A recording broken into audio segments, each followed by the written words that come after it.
ナヒロ谷の化け猫。ある時、一人の侍が板を抜ける窓押し峠を越えていました。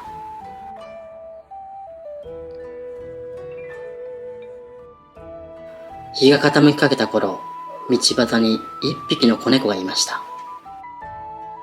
その子猫が裾にまとわりついてきて、なかなか進めないので、思わずポンと足で蹴ると、子猫はキャンと鳴いて逃げていきました。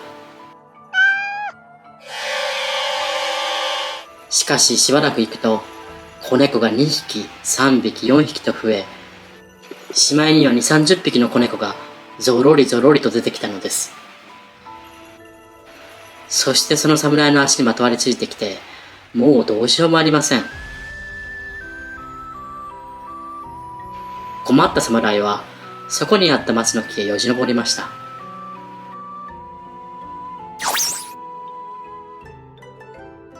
ところが子猫たちは、次から次へと肩車をして、松の木の上にいる侍を追いかけてくるのです。どんどん追いかけてきて、もう少しで追いつくところになって、子猫の数が足りなくなりました。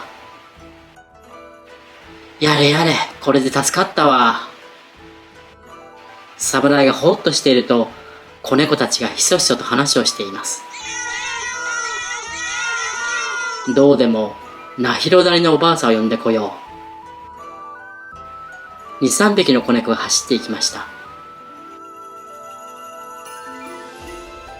ナヒロ谷のおばあさん？誰のことじゃろう。侍はずーっと松の木の上でその様子を眺めていました。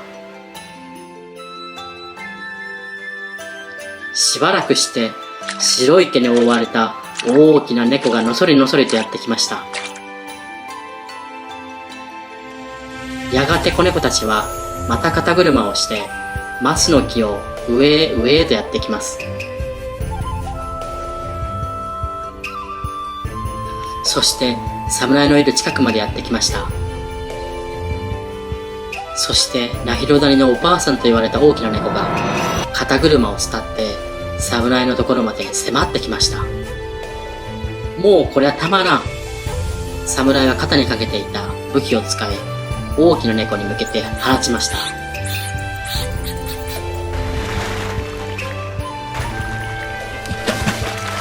猫はギャーという大きな声を上げて逃げていったのです。子猫たちも蜘蛛の巣を散らすように逃げていきました。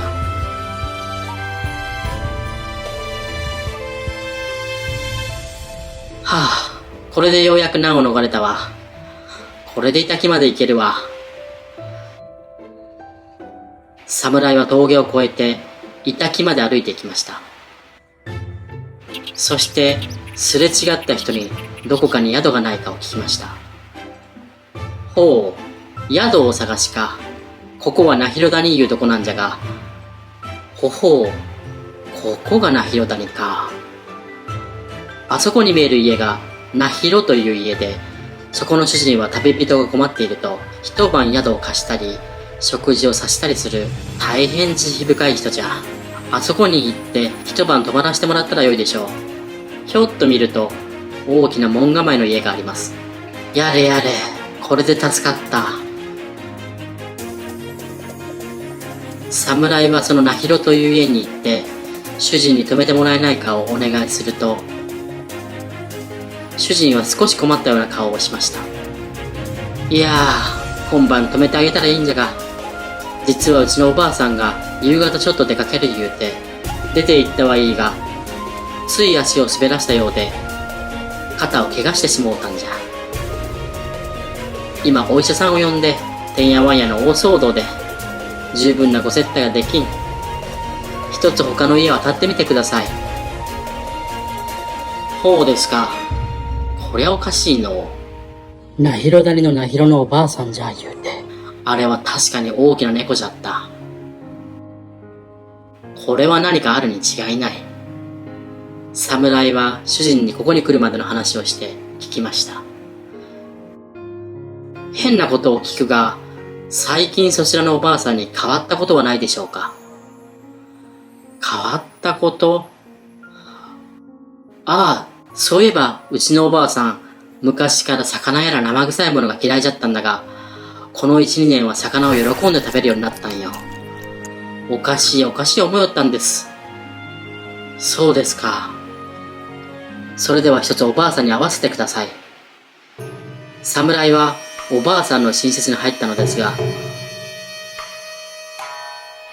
おばあさんは侍の顔を見た途端、猫の姿になって、近くの障子を破って、瞬く間に飛び出したのです。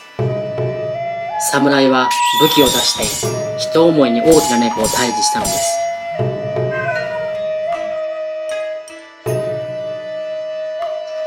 その後よく調べてみると、おばあさんの寝ていた部屋の床下から白骨になった本当のおばあさんの死体が出てきたそうな。